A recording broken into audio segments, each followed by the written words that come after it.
be confident in a niche, like niche down. That to me, we talk about the struggles of the agency. I was so worried. I was trying to be everything to everyone with the business because I was so worried about revenue and cash and just making a sale. I was too afraid to go after a niche. Do you want to impact the world and still turn a profit? Then you're in the right place. Welcome to Growth Everywhere. This is the show where you'll find real conversations with real entrepreneurs. They'll share everything from their biggest struggle to the exact strategies they use on a daily basis. So if you're ready for a value-packed interview, listen on. Here's your host, Eric Sue. Before we jump into today's interview, if you guys could leave a review and a rating and also subscribe as well, that would be a huge help to the podcast. So if you actually enjoy the content and you'd like to hear more of it, please support us by leaving us a review and subscribe to the podcast as well. Thanks so much. All right, everybody. Today we have Russ Perry, who's the CEO of Design Pickle, which provides unlimited graphic design help for a flat monthly fee. I'm a happy customer. I'm not affiliated at all, but wanted to have Russ jump on the show today. So Russ, how are you doing? I'm well. Thank you for having me. It's good to connect. Yeah, thanks for being here. So why don't you tell us a little bit about yourself and talk a little bit about the company? Yeah, well, those go pretty much hand in hand. So before we get to Design Pickle, I have to confess I was a terrible agency owner in a previous life. So my professional experience pretty much outside of college was working in an agency capacity, freelancing, building agencies. And it all kind of ended in a big fireball experience in September 2014.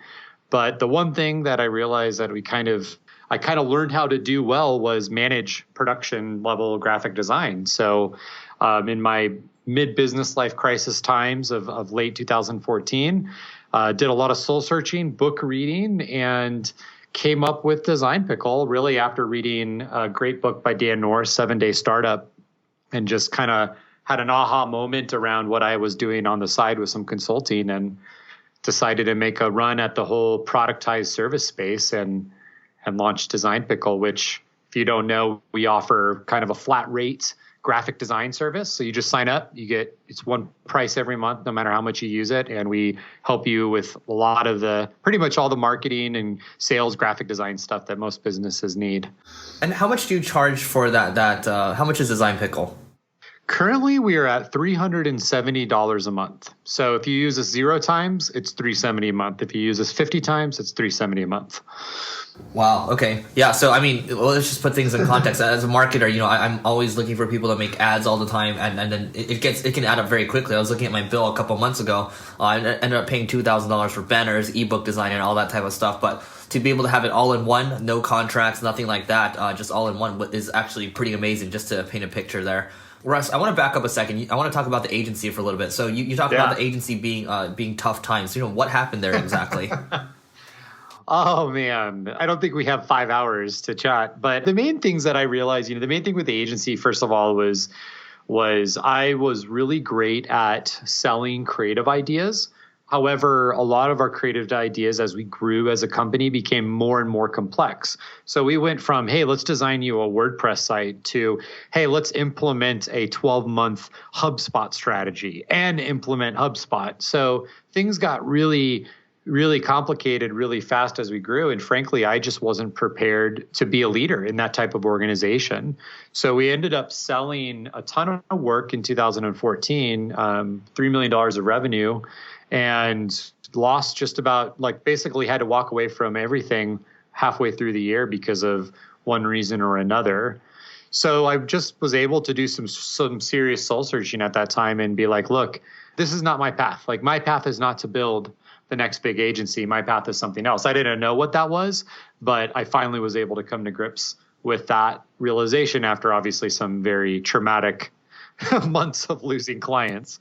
Got it. And okay, so just to be clear here, you guys were losing clients because you were not fulfilling the work, or is another reason? Total overpromise, underdeliver scenario. I mean, that was the biggest thing because we had no niche, we had no specialty, we had no thing that was ours, and we were just trying to be generalists. So you'd come to, I would bump into you at an airport and talk to you. Oh yeah, sure, yeah, we can do that. Yeah, let's do it.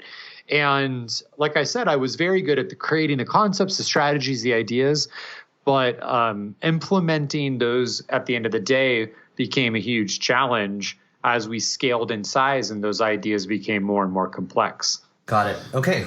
So let's talk a little bit about Design Pickle today. Where are you in terms of numbers and in terms of revenues and number of customers? Yeah. So today, at the time of this podcast, we just broke $89,000 a month in recurring revenue.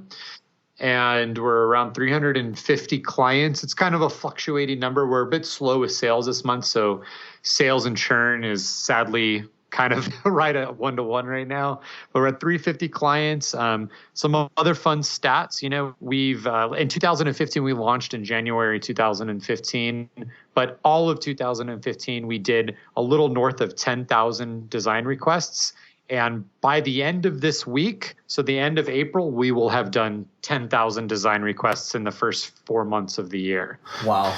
So we're just scaling and scaling, yeah. So January 2015, and you guys are now on $1 million run rate, right? And correct. So one thing you mentioned sales and churn right now are 1-to-1. Why does churn seem so high? Dude, churn is a nightmare for us. And here's the pain of it. We have so many happy clients cancel.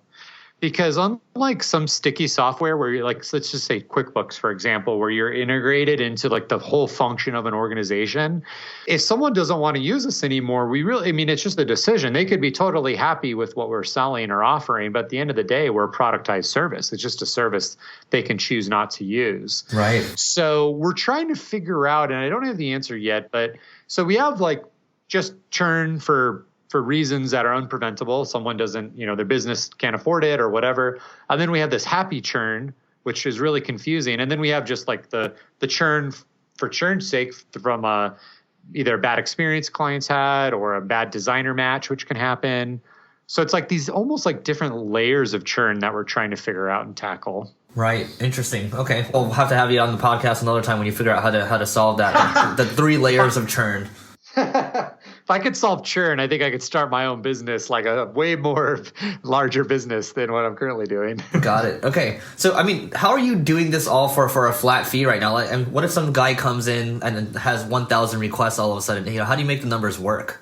Yeah, so our biggest throttle is turnaround time. So things get slower the more volume you have. And eventually there's just a point of diminishing return to where, like, we had one guy on an 8-month queue. Like he had like thousands of requests submitted. And we're like, okay, we'll be done with this many thousands of requests in about 8 months.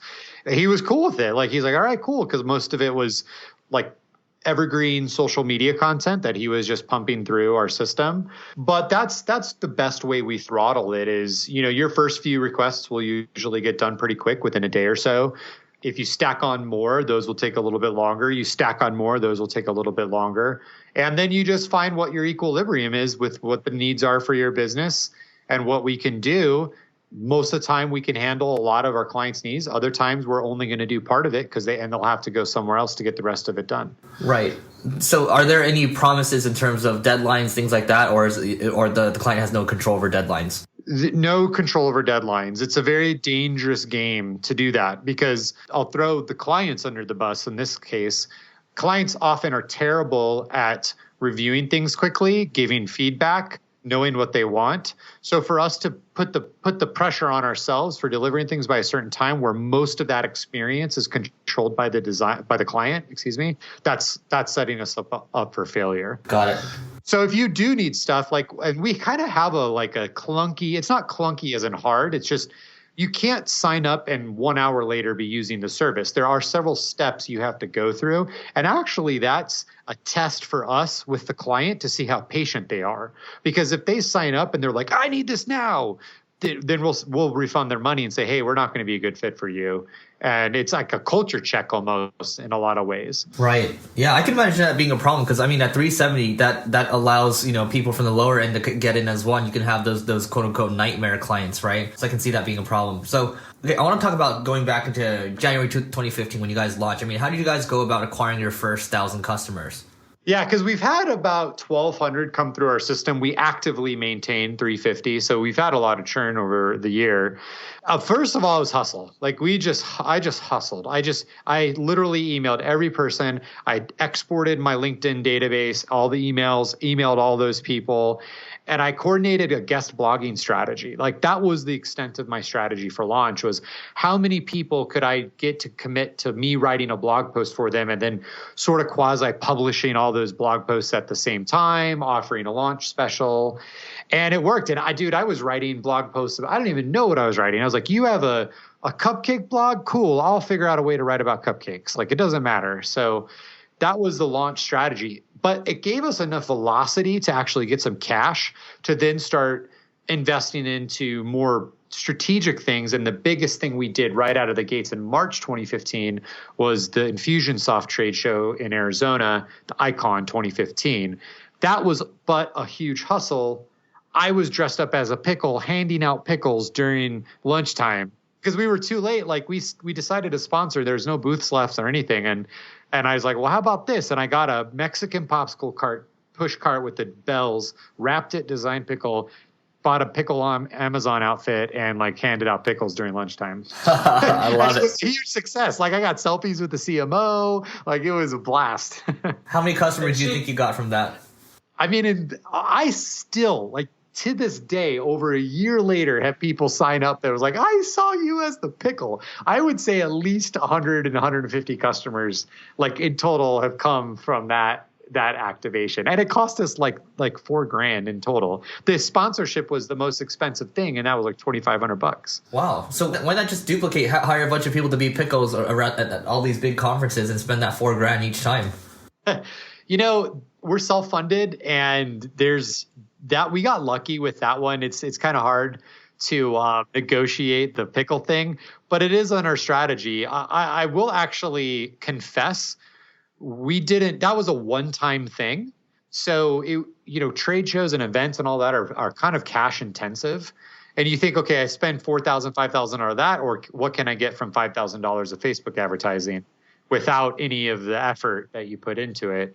But we've since come back to events, and from starting this fall and through next year, you're going to see us at a lot more events because we realize that is pretty successful. Got it. Okay. Now, I know you did something with digital marketer as well, which is the perfect type of audience for you. So, they started mentioning Design Pickle quite a bit. I remember in some of their podcasts or videos and things like that. So walk us through, how that partnership turned out for you. What happened there? So officially, there was no partnership. They were just a client and started recommending us, which was awesome.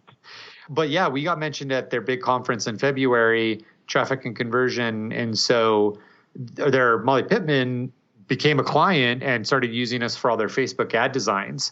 And with her system that she uses, the ad grid system. So she name dropped us on stage, and it was like flood of signups. Again, further validation that we need to be at events, right? So we've actually since formalized some partnerships. We're on their like a recommended tools page, and then we're going to be sponsoring their new conference in Florida, the Content and Conversion one in Orlando in September.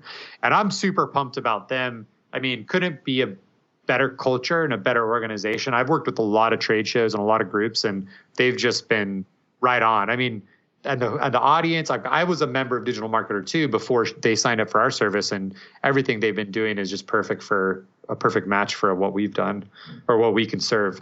Love it. Okay. So, I mean, it sounds like, the live events are going well for you. I mean, what's one more effective thing you're doing right now in terms of customer acquisition today? Weekly demos. Live every week. I'm on a webinar talking and showing our service. I have persistent Facebook ads running for those. We're always tweaking how those work, but it's like, hey, sign up for a demo, check us out. And it kind of becomes a weekly chore at times because I basically say the exact same thing every single week, every hour, every time I do it. But we have great conversion from that, and we're just going to continue to scale that up. Because it's not like what we're doing, it's design, right? So I'm not asking you to, hey, learn about marketing automation. You've never done it before, and I'm going to teach you how to do all. It's just, hey, we do design. We just do it a different way than you're used to. So those demos really are just to kind of prove we're real and talk about it and show it. And we get really good conversions out of it. Interesting. And how much are you currently spending, per month on Facebook, and how much are you paying for like a registrant? So we've varied between, we're averaging about 5K a month in ads. We scaled it up recently to about 15K just to see what would happen. Well, I think the right number currently is somewhere in between there. And the cost of a lead to register is under $3. So yeah, now we do, because we only do it weekly, there's about a 15% attendance rate. So I've talked to some guys and they're like, yeah, if you can do these, I know there's like clever ways to do on-demand ones and all these like fake live webinars. I don't like doing that. But I'm thinking about doing it twice a week. And that way, like, no matter when you sign up, there's one just a few days away to see if that will improve our attendance rate. Right. So the numbers you're giving are actually, for the registrant rate especially, are really good. So are you targeting cold traffic, or are you targeting people that have visited your website? So in other words, retargeting. Yeah, we have persistent retargeting campaigns to sign up. That's pretty much a straight call to action, like, hey, sign up for a service. For all of our webinar and some of the other ads, we're all doing lookalike campaigns in Facebook built based off of like our newsletter sign up list or our client lists. That's the best way. I tried targeting based on interest and, the direct, like the direct way. And the lead costs were like $5, $10, $15 with those. Yeah, totally. I guess it all depends on the industry too. So with design, there's always design fanatics. I find that the design and dev community are really tight like that. But when it comes to marketing stuff, you can see the cost per acquisition, kind of skyrocket. So registration sometimes, I'm paying, $5-6 plus. Just because of the niche itself. But the numbers you're giving, $3 for a registration and then 15% for attendance rate, that's $20 per attendee, which is pretty good. Okay, that's good. It sounds like Facebook, you're crushing it with that. Why don't you tell us about one big struggle you faced while growing this business? It's just matching the supply of our team, like how many designers we have with the demand of our clients. So we're always balancing that. As a self-funded startup, I don't have millions in a war chest that I can just overhire and be ready for any type of growth. And when we had our big shout outs at the Digital Marketer Camp, I actually told Molly and those guys, I was like, you guys broke the pickle jar. Like we had such fast traction into scaling and so many new clients that we just got crushed under the demand and the load. So I just got back from the Philippines last week, and since February and since then, and in preparing for the fall, we've been just hustling and working on tons of new strategies and structures and processes to overcome that. I wouldn't say we're out of the woods yet, but we're preparing ourselves to be able to scale in a much more strategic way than we thought we would have to in the past. Wonderful. Okay. And what's one piece of advice you'd give to your 20-year-old self? Don't party so much and work on your business more. That'd be one. I'll give a more meaningful one though. I would say be confident in a niche, like niche down. That to me, we talk about the struggles of the agency. I was so worried. I was trying to be everything to everyone with the business because I was so worried about revenue and cash and just making a sale. I was too afraid to go after a niche. I know if 20-year-old Russ had launched an agency targeting artisan cupcake manufacturers, I would be a $10 million agency considering like how big that niche is now. But I was too afraid to niche down. And now with Design Pickle, while we don't niche in the industry, we niche with the kind of design we do. And that has been game changing because I know exactly what we do well. I know what we don't. I'll say no to clients if they need anything outside of that. And it's extremely powerful for making a lot of decisions in your business. I love it. Okay.